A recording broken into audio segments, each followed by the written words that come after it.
The first time she blew through my farm gate, I told myself it was a mistake. By the fifth, the lie tasted like dust.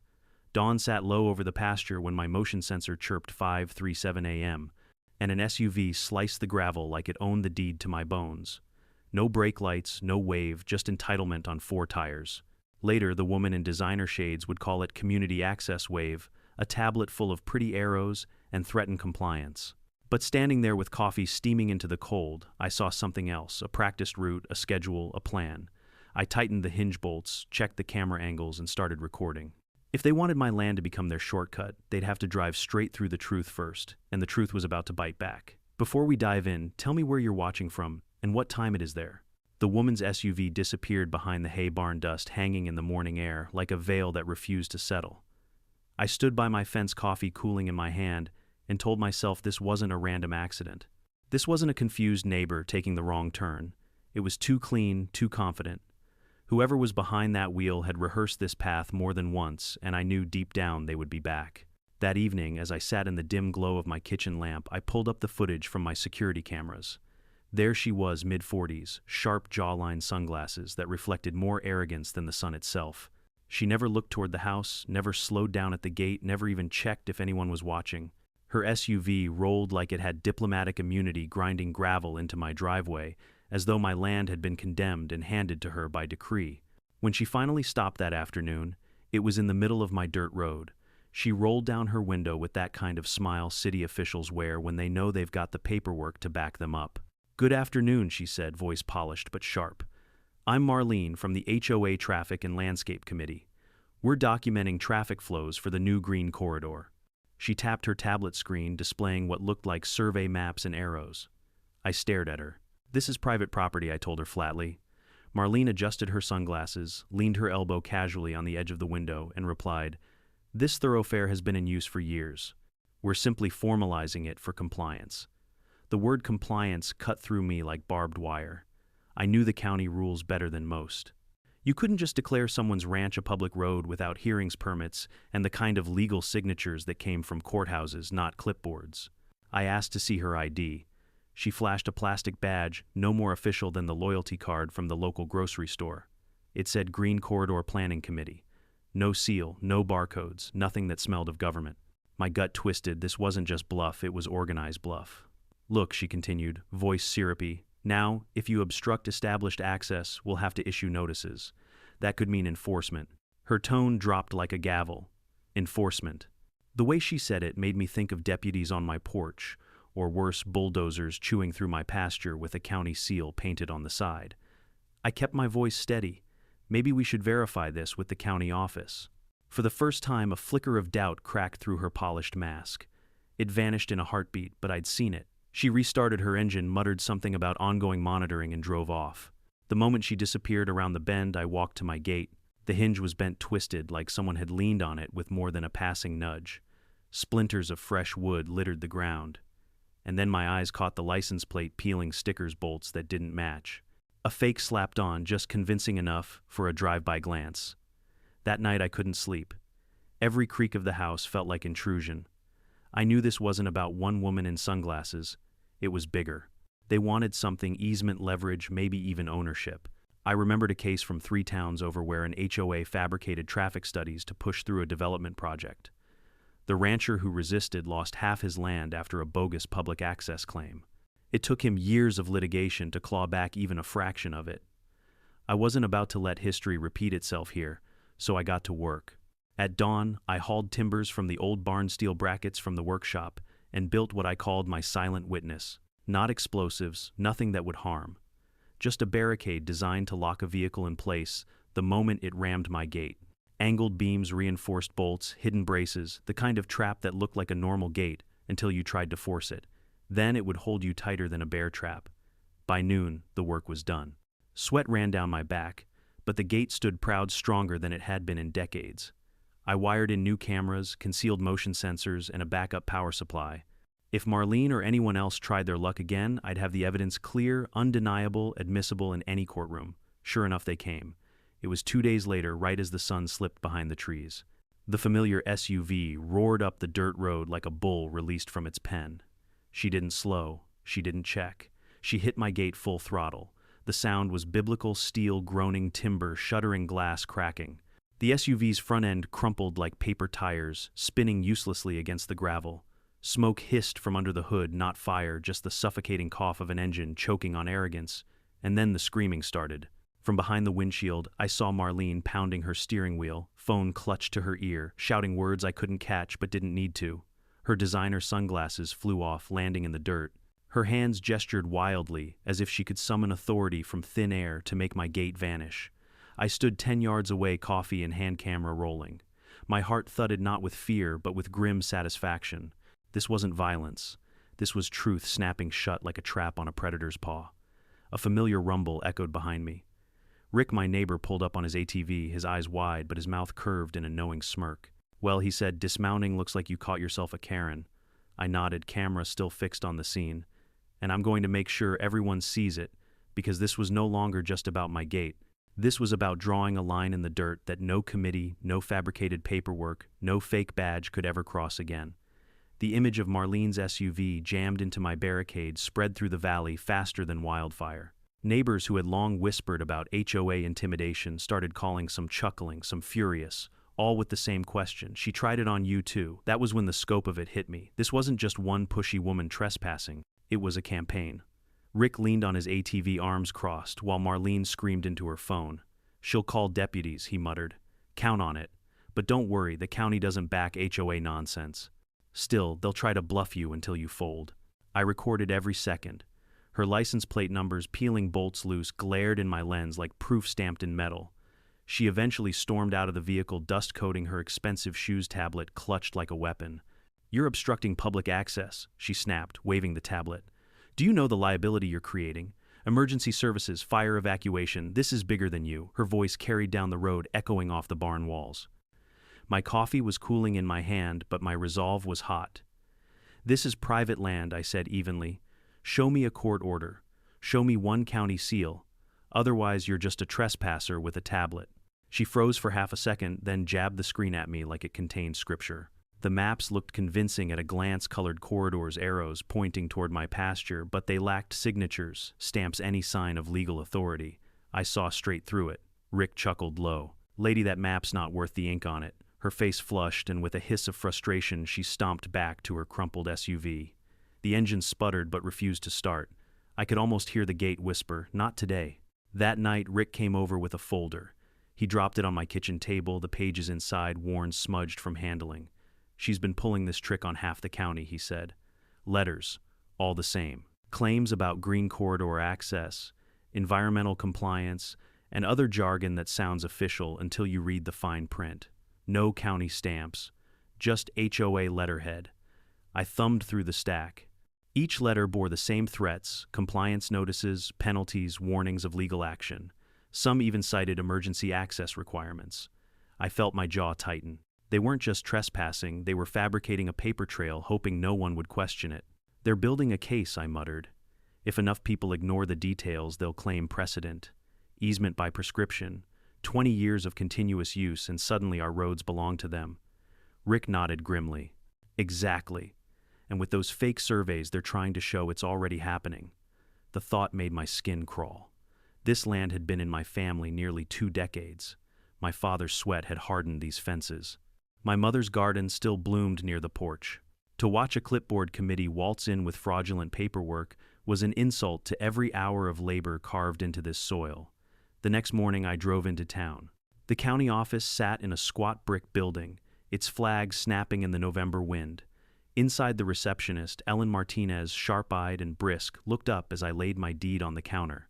"I need to know if there are any thoroughfare studies authorized on my property," I said.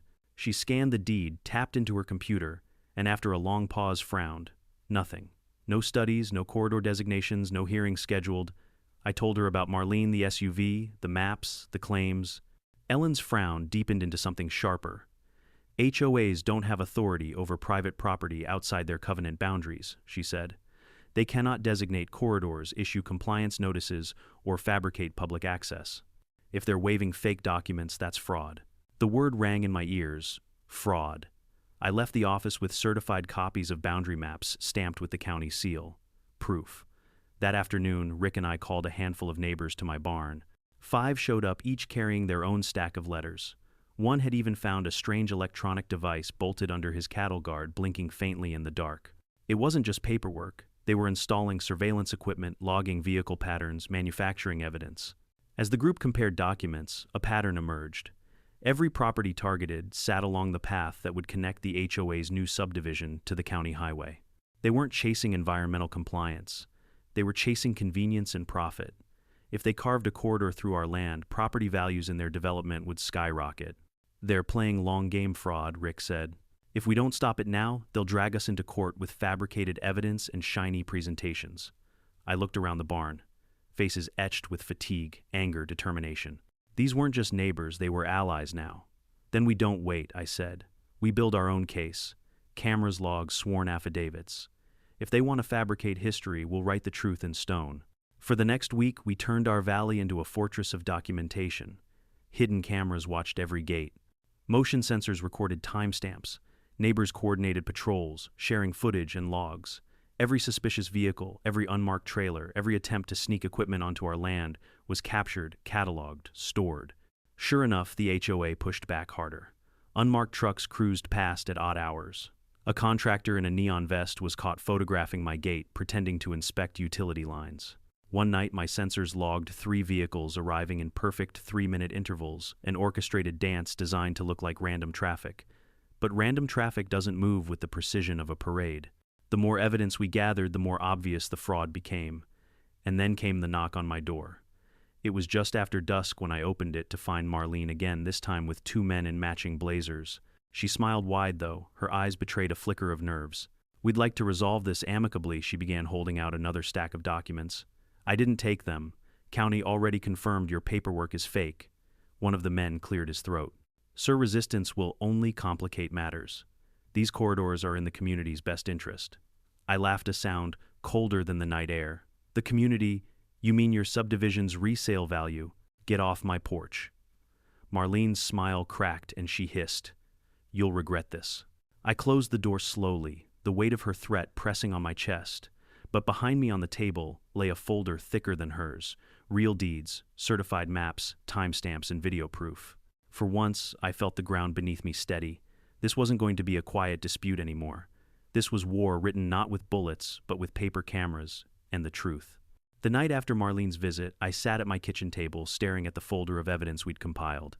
The documents from the county, the photos of her fake license plate, the footage of unmarked trucks circling the valley, it was all there. But I knew evidence alone wasn't enough. People like Marlene didn't just rely on intimidation.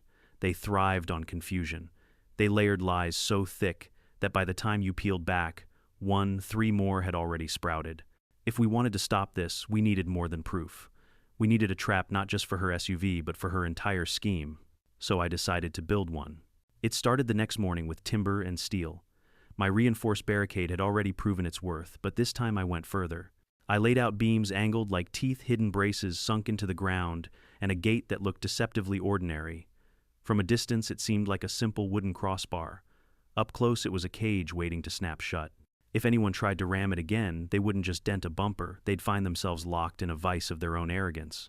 Rick stopped by while I was bolting the last steel plate.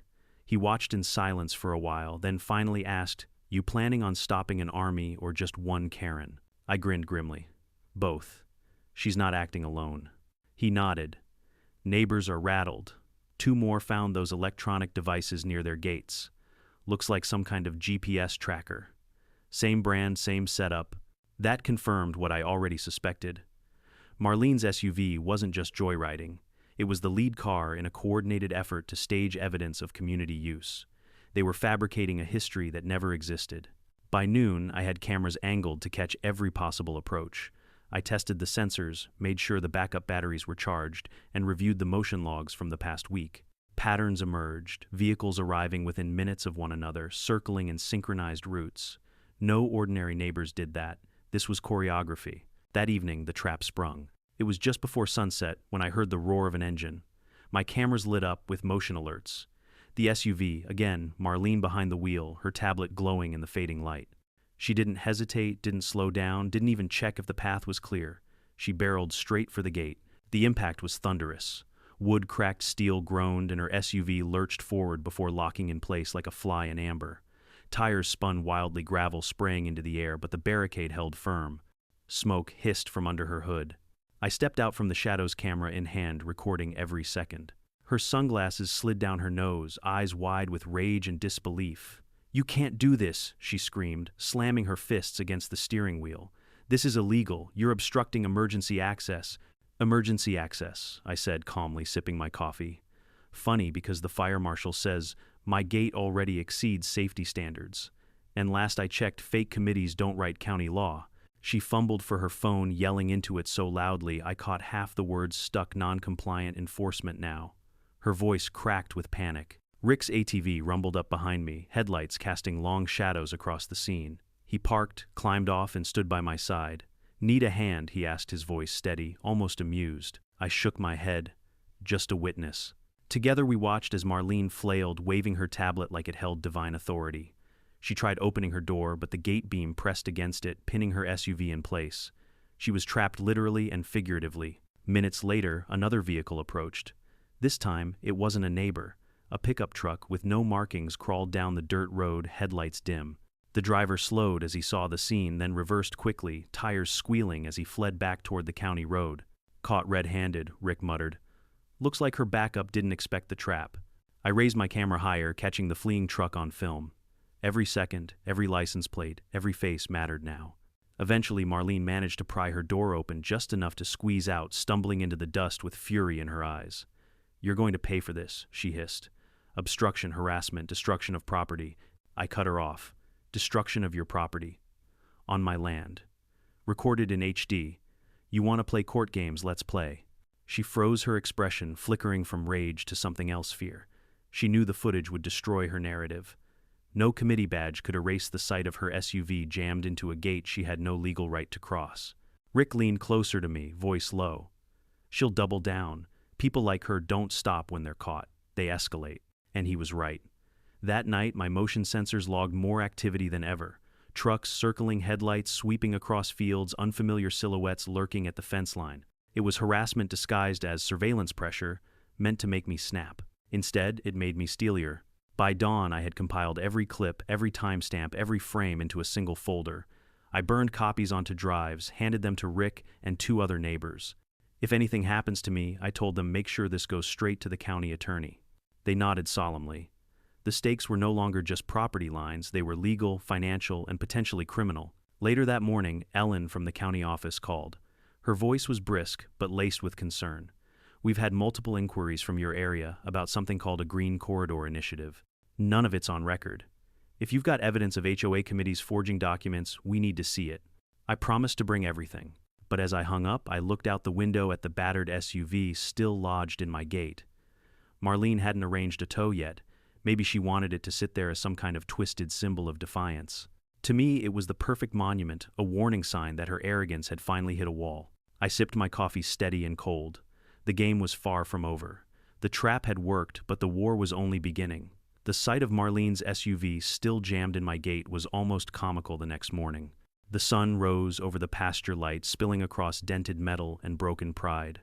Birds perched on the wooden beam like spectators, chirping in what felt like mockery. I knew she'd be back for it eventually, but for now, it sat there like a trophy, a warning to anyone else who thought my driveway was theirs for the taking. But the victory was short-lived. Around mid-morning, Rick stormed up my porch, his boots coated in dust. He slapped a folded letter onto the table without a word. The letterhead was neat, professional-looking, stamped with the familiar title, Green Corridor Environmental Planning Committee. Beneath it were lines of legalese about documented public access compliance with state mandates and a demand for immediate removal of obstructions. "It came to me to Dale across the creek and to the Thompsons," Rick growled. "All identical. They're not stopping. They're doubling down." I unfolded the pages, reading carefully. It was the same style of document Marlene had waved in my face, maps with bright arrows, claims about long-standing community access, and citations of statutes that didn't even exist in state law. At first glance, they looked official enough to fool anyone unfamiliar with county codes. But after a second read, the flaws were glaring. The signatures were from committee chairs with no county affiliation. The dates didn't line up with any real hearings. And the biggest red flag, the contact address wasn't a government office at all. It was a P.O. box in the new subdivision Marlene represented. This isn't just bluff, I said, my stomach nodding. It's coordinated fraud. Rick nodded. Neighbors are scared. Some are talking about caving just to avoid legal headaches. That hit me harder than any SUV could. Fear was their real weapon, not trucks or tablets. If the HOA could bully enough ranchers into compliance, they'd spin the narrative. Look, everyone agrees this is a public corridor. Then the county might buy into it, and by the time the courts got involved, the damage would be permanent. I wasn't going to let that happen. That evening we held a secret meeting in my barn. Lanterns hung from rafters, casting long shadows on the rough wooden walls. 8 neighbors showed up, each carrying their own stack of letters, photos, and evidence. The air was thick with tension, but also with resolve. Dale, a wiry man with decades etched into his face, slammed his fist against a hay bale. They planted one of those devices under my gate. I nearly ran it over with the tractor. Looked like some kind of tracker solar panel blinking light. No permission, no notice. Another neighbor, Sarah, held up a plastic bag with a small black box inside. Found this wired to my cattle guard. It was transmitting something I could hear the hum when I touched it. I leaned closer, studying the device. It was professional grade, not some cheap gadget from a hardware store. The kind of thing contractors used for large-scale surveys, but never without authorization. If they were planting them without permission, that crossed the line from harassment into criminal trespass. They're manufacturing traffic data, I said grimly. They'll claim dozens of vehicles use this route daily, then slap that into grant applications. They don't need truth, they need numbers. And they're willing to fake them. The room buzzed with anger. We laid the evidence out on a makeshift table, letters, photos, devices, timestamps. The pattern was clear. This wasn't random overreach. It was systematic. Every property that stood between their subdivision and the county highway was being targeted. Then we hit back, Sarah said, fire in her voice. Not just with barricades, with the law. If they want to fabricate evidence, we'll bury them under real evidence. We agreed on a plan, document everything, coordinate timelines, and pool resources for legal action. Rick volunteered to speak with a property rights attorney in town. Sarah offered to research grant applications tied to green corridor projects. And I promised to deliver our first batch of evidence to the county office. The meeting ended late, neighbors, leaving in 2s and 3s to avoid drawing attention. As the last lantern flickered out, I stood in the barn doorway staring into the darkness. Somewhere out there I knew eyes were watching. Sure enough, that night the sensors beeped. One vehicle at 1142 p.m., another at 1145, a third at 1148. The precision was chilling, 3 minutes apart, just like clockwork. Not random, not organic. This was choreography, a staged performance for their fraudulent narrative. I sat at my desk watching the feeds. Headlights swept across the pasture, pausing at gates, then moving on. Trucks with plates I didn't recognize their numbers, conveniently blurred or hidden by mud. At one point, I caught the reflection of a dashboard clock in my camera's lens. It read 1145 exactly. The timing was too perfect to be coincidence. I compiled the footage, labeled every clip, and stored it in 3 separate drives. If they wanted a battle of evidence, I was ready. The next morning, I drove back to the county office. Ellen met me at the counter, her expression shifting from polite professionalism to sharp concern as I slid the folder across. "Take a look at this," I said. "Fake documents, unauthorized tracking devices, coordinated vehicle activity." She scanned the paper's, eyes narrowing. "None of this is on record," she confirmed. "And these devices completely illegal without owner consent." I felt a rush of vindication, but also dread. If what Ellen said was true, we weren't just dealing with HOA bullies anymore. We were facing organized fraud, possibly even criminal conspiracy. Ellen leaned closer, her voice low. "Get your neighbors together. Don't face this alone, and don't confront them directly. If they're willing to forge documents, they might be willing to do worse." Her warning settled heavy in my gut. As I walked back to my truck, I looked out across the courthouse, square, the old stone buildings glowing in the morning Sunday. For years, I'd thought of my land as a quiet refuge, but now it felt like the front line of a war I hadn't asked for.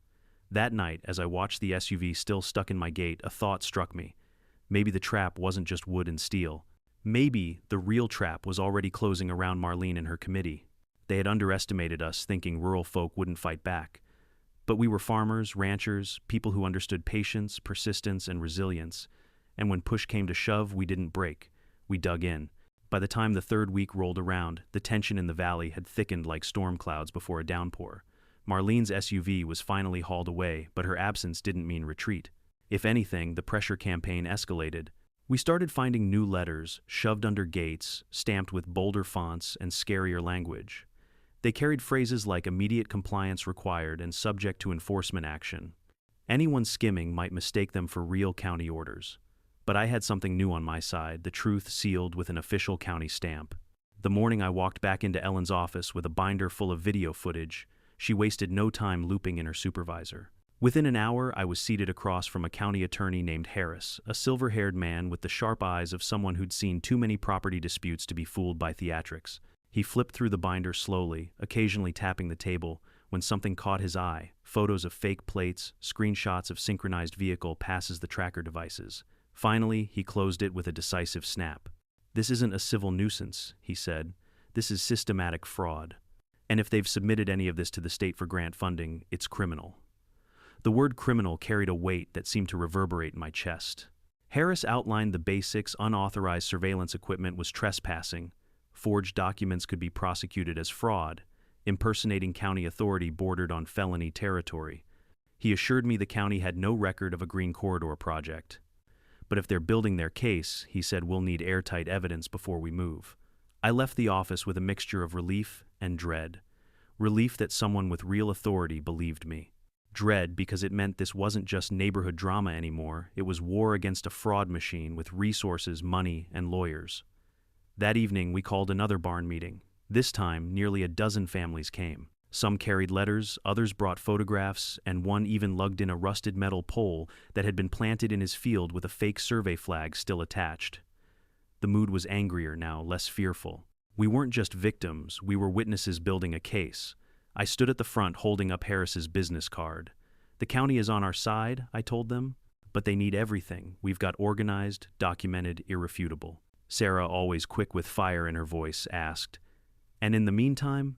"They're still circling, still planting devices, still trying to scare us." I nodded. "That's why we hold the line. Cameras stay on.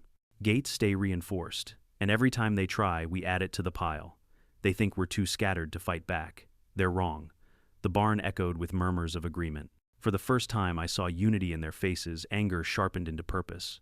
But Marlene wasn't about to fade quietly. 3 days later, just after dawn, I spotted her again. This time she wasn't alone. A convoy of 3 SUVs and a pickup rolled down the county road and stopped near my gate. She stepped out in her usual armor of sunglasses and pressed blouse. But now she had reinforcements, 2 men in suits carrying briefcases, and a younger woman holding a camera. I walked down the driveway, camera rolling in my hand. "Morning," I said coolly. Marlene smiled wide, her voice projecting like a stage actor. "We're here today to conduct an official inspection for emergency access compliance." I raised an eyebrow. "With whose authority?" One of the men in suits produced a folder and tried handing me a stack of papers. They looked impressive: logos, signatures, even a mock-up of what resembled a county seal. But the color was off, the font too polished. I didn't even open it. "Already verified with the county," I said. "None of this is real." The younger woman raised her camera, filming me. I almost laughed. They were staging their own evidence, probably trying to paint me as some stubborn obstructionist on film. What they didn't realize was that my cameras were filming them too clearer, closer, and time-stamped with precision. "Sir," the man in the suit said, voice dripping with practiced authority, "if you continue obstructing public access, we'll have no choice but to escalate enforcement through county channels." I stepped closer, holding out the certified map Ellen had given me. The county seal gleamed under the morning Sunday. "Funny," I said, "because the county already told me you have no channels, no authority, no corridor. This is private land. Your signatures are forged, and your badges aren't worth the plastic they're printed on." For the first time, Marlene's smile cracked. Rick appeared on his ATV parking beside me. "You folks want to keep lying on camera?" he asked, tapping the lens of his GoPro. "Be my guest. Fraud plays real well in front of a judge." The suits exchanged nervous glances. The young woman lowered her camera, and Marlene, realizing her little theater had fallen apart, muttered something about misunderstandings before signaling her convoy to leave. As their engines faded down the road, Rick turned to me with a grin. "They're rattled." "Good," I said, "because rattled people make mistakes. And every mistake is another nail in their coffin." That night, though, the harassment flared again. My motion sensors lit up like fireworks. Trucks circled past every 20 minutes, headlights sweeping across my house. A drone buzzed over the pasture, its faint hum barely audible but unmistakable. On one feed, I caught a glimpse of a man crouching near my fence, fumbling with something metallic before fleeing into the dark when the floodlights kicked on. It was intimidation, pure and simple. They wanted me exhausted, paranoid, desperate enough to give in. But if there's one thing ranchers know, it's how to outlast a storm. I logged every incident, every clip, every sound. By the time the sun rose, I had a hard drive filled with their desperation, an archive of proof that would bury them deeper than any trap of wood and steel ever could. And as I sipped my coffee, staring at the still scorched dirt where Marlene's SUV had once sat, I knew one thing for certain. The real battle wasn't about fences or gates anymore. It was about exposing a machine built on lies. And I was ready to drag every last one of those lies into the light. The barn was crowded that evening. Word had spread fast after Marlene's staged inspection at my gate, and this time nearly 20 neighbors showed up. Some I barely knew, folks who lived 2 valleys over, but every one of them carried papers, photos, or devices pulled from their property. The air inside was hot with anger, the kind that had simmered too long and finally found a place to boil. I stood in front of a haystack we'd turned into a makeshift podium. "They're not just after me," I began. "They're after every one of us. They think if they hit enough properties with enough fake paperwork, they'll wear us down. But tonight proves they miscalculated." Sarah raised her hand, her eyes blazing. She held up a letter identical to the one Rick had shown me days before. "This one came yesterday. Same wording, same signature, same threats. They don't even bother changing names anymore." A murmur rippled through the crowd as others pulled out nearly identical letters. The patterns were undeniable. This wasn't sloppy, it was deliberate, an attempt to create the illusion of unanimous compliance. Then Dale stepped forward, placing a heavy plastic case on the table. Inside were 3 more of those tracking devices, each tagged with dates and locations where they'd been found. I pulled one off my cattle guard, one from the Thompsons' fence line, and one from the irrigation ditch near my field, all planted without permission. Gasps filled the barn. To many of these folks, trespassing was worse than theft. Out here, land wasn't just property. It was heritage, sweat, and survival. The idea of strangers planting equipment on their soil was enough to make fists clench and jaws tighten. Rick leaned against a post, arms crossed. "They're building a fake record of traffic. When they march into court, they'll wave charts and graphs showing how our land's been a community corridor for years. But it's lies. Every second of it." That was when Ellen arrived. The county clerk herself had driven out after hours, slipping into the barn with a leather briefcase under her arm. The room fell silent as she stepped forward. "I'm here unofficially," she said, her voice carrying authority. "But you all need to know none of these documents are legitimate. The county hasn't authorized a single corridor study in this region. What you're facing isn't regulation, it's fraud." The confirmation hit like a hammer. Neighbors exchanged glances of relief and fury. For weeks we'd suspected it. Now we had an official telling us the truth. Ellen opened her briefcase, laying out survey maps with the county seal. "These are the real records. Your boundaries are intact. No easements, no right-of-way designations, nothing pending. If anyone claims otherwise, they're lying." The barn erupted, people talking over one another, relief mixing with outrage. Ellen raised her hand, silencing the crowd. "But be careful," she warned. "Fraud this organized doesn't happen without money behind it. Someone is funding this, and people desperate for grant money will push hard before they fold. Document everything. Don't confront them physically. Let the paper trail bury them." Her words steadied us. We weren't just fighting as isolated families anymore. We were a coalition, and coalitions don't scare easy. 2 days later, the showdown came. The community center sat on the edge of town, a squat brick building with a faded American flag snapping outside. By noon, the parking lot was full pickup trucks, ranch wagons, even a few SUVs from the subdivision. Inside, folding chairs lined the walls, and at the front stood a long table where Marlene and her committee were already seated.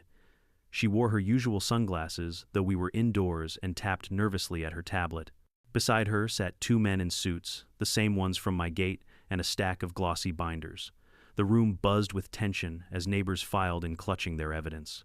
I walked to the front row, Rick on one side, Sarah on the other. Ellen sat near the door, a quiet presence, but one that radiated authority.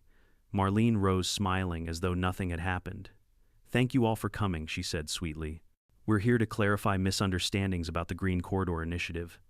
Our community's future depends on sustainable access routes and compliance with state mandates. This is about safety, about emergency services, about preserving the environment." Her words rolled off her tongue like rehearsed lines, polished and confident. She gestured toward the binders. We've documented extensive vehicle use through these corridors. The data proves these routes have long been established as community access. We're simply formalizing what's already true. She clicked her tablet, and a projector lit up the wall with charts, lines, and arrows, bar graphs, showing supposed traffic counts. At a glance, it looked convincing. Heads in the back row tilted, confused. But then Rick stood. "That's a lie," he said flatly. "Those numbers come from devices you planted without permission." He held up one of the black trackers, its LED still blinking. Gasps filled the room. Sarah followed, holding up her letter. "And these threats, these came to every single one of us. Word for word, stamped with a fake seal." She slapped the paper onto the front table right in front of Marlene. One by one, neighbors rose, producing their letters, photos, videos. The pile on the table grew, proof stacked higher and higher, each piece another nail in the coffin. Finally, Ellen stood. She held up a county map stamped with the official seal. "These are the only recognized survey records," she declared. "No corridor exists. No studies are authorized. HOA committees have no jurisdiction over private ranch property. What you've been presented with here today is fabricated." The room erupted. Some shouted in anger, others demanded explanations. The two men in suits whispered urgently to Marlene, whose smile faltered for the first time. I stood, my camera pointed directly at her. "So tell us, Marlene," I said, voice calm but cutting. "When you drove your SUV through my gate, was that part of your so-called data collection, or just arrogance dressed up as authority?" Her face flushed crimson. She fumbled for words but found none. The projector screen behind her still displayed traffic charts, but the audience no longer saw graphs. They saw lies. Ellen's voice cut through the chaos. "This matter is now under investigation. I advise everyone here to stop speaking and consult counsel. Any further attempts to fabricate authority will be treated as criminal fraud." The meeting dissolved into shouting, but the tide had turned. We had proof unity and the county on our side. Marlene had her binders, her suits, and her hollow smile, but the cracks in her armor were showing. As I walked out into the cool evening air, Rick clapped me on the shoulder. "She's cornered," he said. "Won't be long now before the whole thing collapses." I nodded, staring toward the subdivision on the horizon. He was right. And when the collapse came, it wouldn't just be her SUV caught in a trap. It would be the whole rotten scheme. The air that morning tasted like cold metal and a promise. After the community center showdown, I expected posturing, bluster, and more staged inspections. I did not expect the knock that came an hour before dawn: 2 unmarked cars, a sheriff's cruiser, and a government-issued badge that opened doors faster than any polite smile. Federal investigators. The word alone felt like a thunderclap in our quiet valley. They moved with the quiet brutality of professionals who have seen the worst paperwork can hide. Men and women in plainclothes, clipboards, replaced by government IDs and search warrants, spread out across properties with efficient choreography. I led them to my camera arrays, the barricade plans, the drive stacked with time-stamped footage. They accepted everything with a glance that said, without drama, "This is evidence." An agent named Morales read me my rights about handling potential obstruction and fraud, only to say later, in less formal tones, that I had done the right thing by documenting everything rather than taking violent measures. He liked that I'd set a legal trap and not a dangerous one. By mid-morning, the valley buzzed with the kind of activity that used to mean parades or harvests, police lights, federal vehicles, men in suits with evidence bags. They moved methodically, searching offices in the subdivision, hauling away boxes of files, scanning hard drives, photographing stamped envelopes and corporate invoices. It was like watching a cartel of paperwork being dismantled with the cool efficiency of someone defusing a bomb one wire at a time. Word spread fast.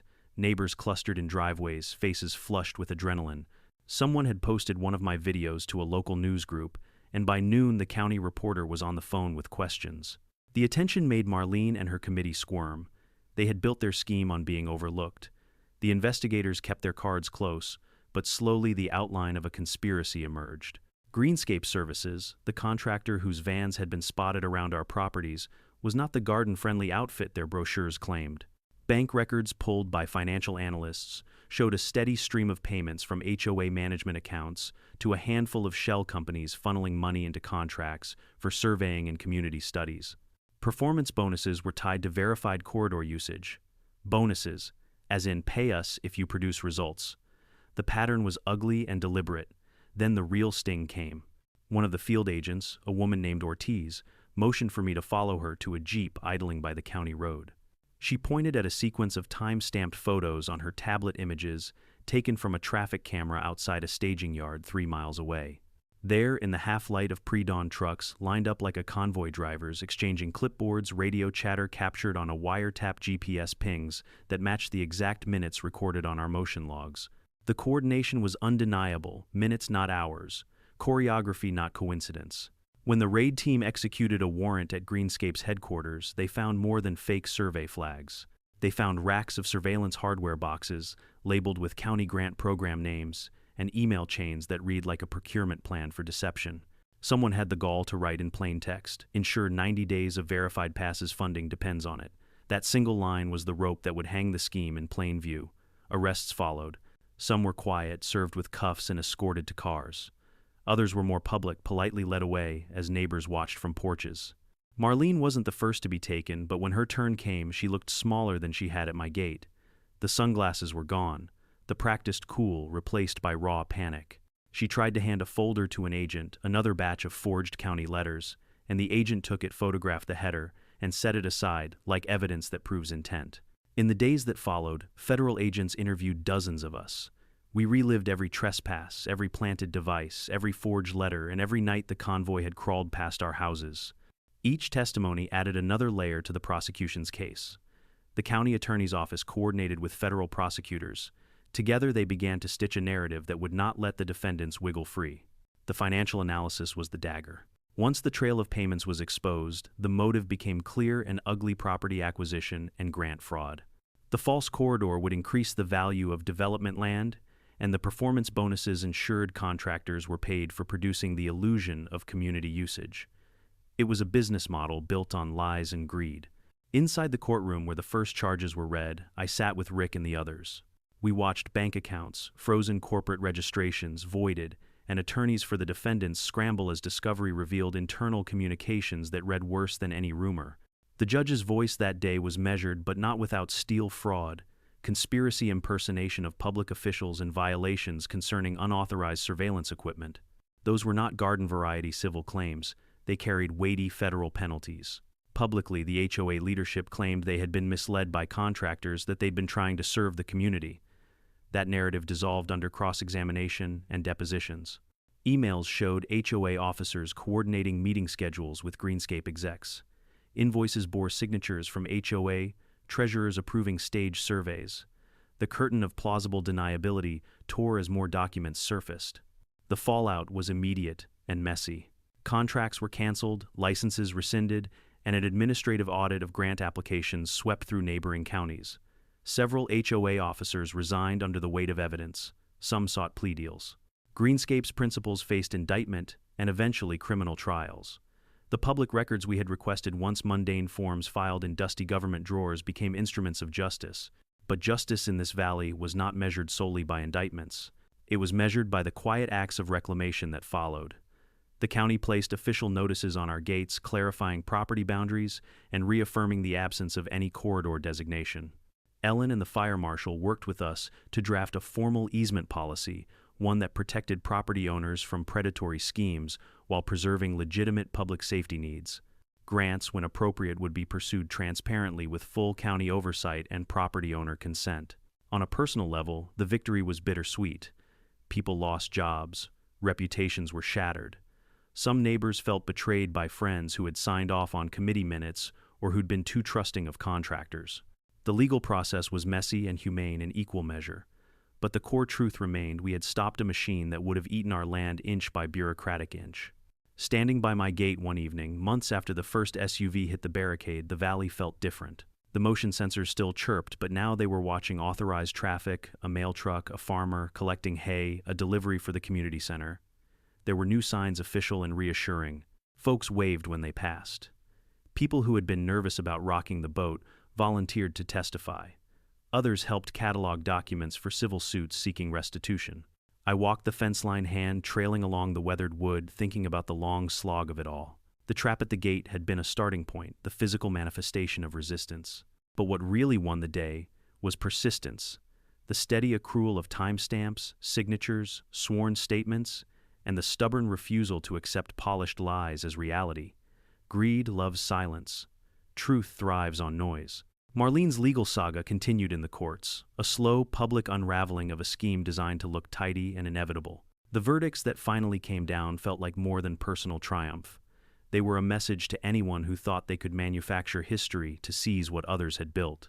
We had protected the land that had belonged to my family for years. We had forced transparency on a process built on darkness, and maybe most importantly, we had done it together. The valley never looked the same after the dust settled. Not because the hills changed or the cattle grazed any different, but because we did. Every rancher who had sat in my barn that night carried themselves straighter now. We had been tested, pushed into corners where most people would have folded, and instead we fought back with cameras, affidavits, county maps, and plain stubborn grit. When the federal indictments came through, the news made headlines. Local channels ran stories with footage from my cameras, showing Marlene's SUV pinned at my barricade, her fury on full display. Bigger outlets soon picked it up, framing it as an example of small-town landowners standing up to HOA overreach. I never wanted fame, but I'll admit there was satisfaction in seeing the truth broadcast wider than our valley. The HOA collapsed from the inside. After Marlene's arrest, 3 board members resigned, claiming they had been misled by contractors, but the paper trail told a different story. Their signatures were on invoices, their emails scheduled, the fake traffic runs, their names appeared on fraudulent grant applications. In the courtroom, the judge wasn't swayed by their excuses. Fines, restitutions, and most damning bans from holding HOA positions again were handed down like hammer blows. As for greenscape services, the contractors at the heart of it, they weren't just stripped of licenses. They were blacklisted from county contracts for good. Federal prosecutors labeled their scheme a coordinated attempt to defraud public funds through fabricated environmental projects. That meant prison time for the executives and restitution funds for the victims. For once, justice didn't just feel like a word, it felt like a plow, cutting deep, turning the soil so nothing rotten could grow there again. Still, the wounds lingered. Families who had nearly signed away access rights carried resentment. Neighbors who had been hesitant to fight at first now felt guilt for their silence. At one community, Barbecue Sarah said it best. They didn't just try to steal our land, they tried to steal our trust in each other. Heads nodded all around. Trust takes longer to rebuild than a fence. But rebuild we did. The county, eager to mend the scars, offered to partner with us on legitimate easement agreements, strictly voluntary, narrowly defined, and fairly compensated. This time, everything was transparent: public hearings, stamped documents, official oversight. Some neighbors agreed to allow limited agricultural access routes for emergencies. Others, like me, declined. And that was respected. Consent, not coercion, became the law of the land. For my part, I kept the barricade. Not the exact one Marlene had rammed. That one was dismantled, its broken beams saved like relics, but a new one, sturdier and taller, stood at the gate. On the post beside it, I bolted a brass plaque that read "Private Land. Access by permission only." Underneath, I added the county seal, officially certified. Visitors laughed at the formality, but to me it was a badge of survival. The day the last charges were announced, I stood with Rick on his porch looking out over the hills. "You realize," he said, grinning, "this valley just taught the whole country how to deal with HOA bullies." I chuckled. Not bad for a bunch of farmers with coffee and cameras. He raised his mug in a mock toast. To patience and persistence. But even as we joked, I thought about the darker lesson. This hadn't just been a power-hungry woman with an SUV. It had been a network, a machine, built to exploit silence and confusion. And if we hadn't pushed back, if one of us had decided it was easier to look away, it might have worked. The thought haunted me more than Marlene's threats ever did. Weeks later, I drove into town for supplies. As I passed the courthouse square, I noticed something taped to the bulletin board. It was a county memo stamped "Official Warning Residents" about fraudulent environmental planning schemes and outlining steps to verify legitimacy. The message was clear: what happened here wouldn't be allowed to happen again. I snapped a photo of it, sent it to Sarah with a single line: "We changed something bigger than ourselves." That night, I sat on the porch as the sun bled into the horizon, cattle lowing in the distance. For the first time in months, the motion sensors stayed quiet. No trucks, no drones, just the rhythm of a valley settling back into itself. I thought about my parents, about the generations that had worked this land before me. They didn't leave me millions or mansions. They left me fences, soil, and a name tied to deeds that mattered. And I realized something simple yet profound: when you protect your ground, you protect your story. That's what Marlene never understood. To her, land was leverage. To us, it was legacy. Maybe that's the real trap I set, not the wooden beams or steel braces, but the unbreakable bond between a community and its home. They tried to bulldoze it with paperwork and lies, but we answered with unity, and unity proved stronger. So here's the lesson I carry now, one I hope anyone listening will take to heart. Don't let arrogance dressed as authority scare you silent. Question the documents. Verify the signatures. Trust your gut and your neighbors more than glossy seals. Because once you shine a light on deception, it scatters fast. And if you're watching this, maybe you've had your own run-in with overreach, an HOA, a company, a bully who thought they could rewrite your story. If so, know this: you're not alone, and you're not powerless. Drop a comment below and tell me where you're watching from. Share your battles, your victories, or even your questions. And if this story resonated, hit that subscribe button. Because more tales are coming, and sometimes the best way to fight back is simply by telling the truth louder than the lie.